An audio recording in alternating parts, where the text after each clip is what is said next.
Wow, guys. I think I've done at least two or three videos in the past about this, and have not fans. Once again, we're going to revisit the who should Hannah choose. It's almost like an episode of The Bachelorette.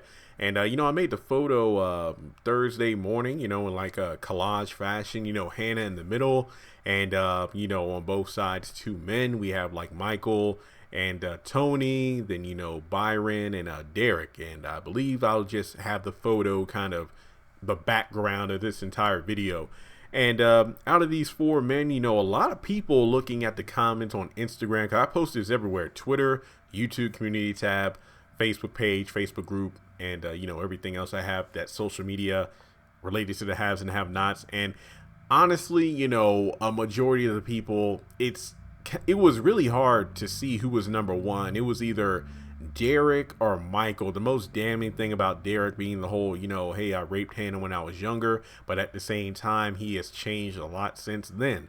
And the biggest obstacle for Hannah and Derek would Hannah be able to forgive Derek for what happened in their past?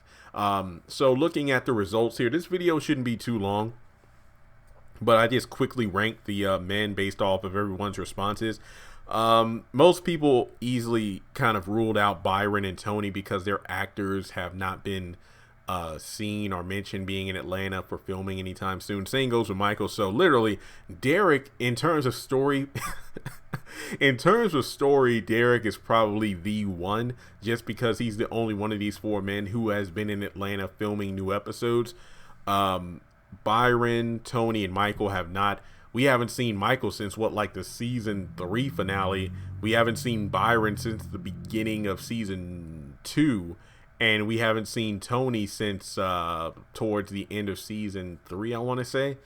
But basically, Tony is a no because he doesn't really care about Hannah like that. He only cares about getting Benny's kidney, and I honestly think, Hannah isn't. I mean, Hannah is more concerned about her kids than herself. So Tony wanting to take Benny off life support for a kidney is the primary reason I see no way that her and Tony will ever get back together. Not to mention those two were together in the past, but then he left Hannah to marry someone else who I believe was a white woman. And we find out Tony has a bunch of kids on top of that. So Tony is definitely a no. The only reason Tony should come back is to finish up his his kidney storyline, but also to give character to Benny, because if Candace is going to get to know her dad potentially, I think Benny should get the same treatment. It isn't always about Benny jumping in bed with someone. Give the man some actual character development. Number 3 was Byron, and I always said that I wish Byron would have came back, because remember, he was working with Jim, basically shadowing Hannah to give Jim information for when Hannah would go to the police in order to say that Wyatt was the one responsible for the hit and run. And I thought what would have happened was, okay, Hannah kicked Byron to the curb when she figured out the truth, but in order to redeem himself, Byron would research the case that Hannah told him about in regards to Quincy Jr. So if Byron was the one to find Quincy Jr., that might have been a way to get back on Hannah's good graces by doing something that she thought was never possible, finding out the whereabouts of her grandchild. But that didn't happen. So Byron, bye-bye. He's most likely never coming back.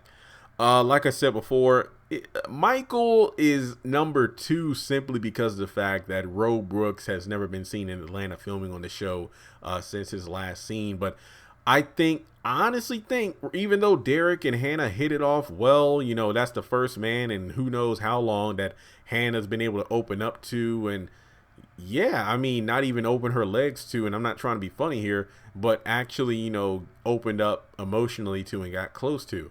So yeah, Derek is definitely a prime contender for a lot of fans, but in terms of relatability, I dare say Michael would be the one, due to the fact that, both of them have lost a grandchild due to their troublesome daughters, and they were both there for each other to comfort each other. Like when Michael lost his granddaughter and Hannah was trying to help him, and then Michael was fighting for justice as well, not only for little Lizzie, but also because Hannah's son was clinging to life in the hospital in a coma.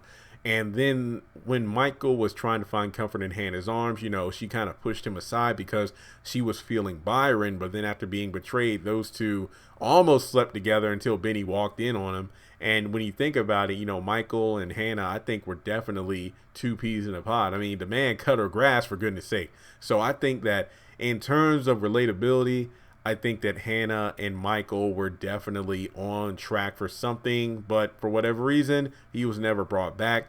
Then we have Derek, which again, a lot of things going for him, but his past is what's going against him. So it's just a matter of, will Hanna be able to forgive him?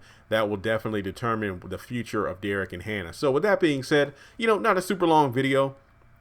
Just wanted to give my 2 cents. I'm actually quite pleased by how interactive everybody's been on that one photo. So with that being said, who do you think Hanna should end up with? Or do you think it should be like, nobody? Hanna just needs the Lord and, just try to get her life together. And to be honest, I want her happy. And I say this about a lot of characters. It isn't always about having a love interest. It's about having like a good friend or person in your life who can help you carry the burden of what you're going through. And I think that, Derek was definitely there for Hanna when that situation arose. But at the same time, I don't know. Maybe it's because I've been single so long, but I don't know if relationships fix everything like that. I think that there's a lot of scars that needs to be healed in Hannah's life. And I think that her relationship with her daughter is the most important relationship right now, aside from God. But let me know your thoughts in the comment section below. Be sure to hit that subscribe button, folks. At the time I'm recording this video, we are less than 50 people away from 90,000 subscribers. So thank you all so much for that. Like I said, and I said it before and I said it again multiple times. I got 3 copies of Medea's Neighbors from Hell, and I'll be doing a DVD giveaway on that. So fingers crossed for hitting 90,000 subscribers by the end of Friday the 13th. So with that being said, who do you think Hanna should end up with? Give this video a thumbs up, and I'll talk to you soon. Congratulations on making it to the end of this video. If you like what you just saw, make sure to hit the thumbs up button, or if you have anything you would like to add to the video, make sure to leave your thoughts in the comment section below. If you want to keep up with me on social media, go to the description box. All of my links for social media are right there. Also, if you feel like you would like to donate to the channel, make sure to click on the link to PayPal. Any amount helps. $1, $5, $20. As a full-time YouTuber, any support from my fans really does mean a lot to me. Finally, make sure to hit the subscribe button as well as the bell notification icon. That way you're kept up to date on any new content I post to the channel. Once again, thank you so much for tuning in, and I'll talk to you in the next video.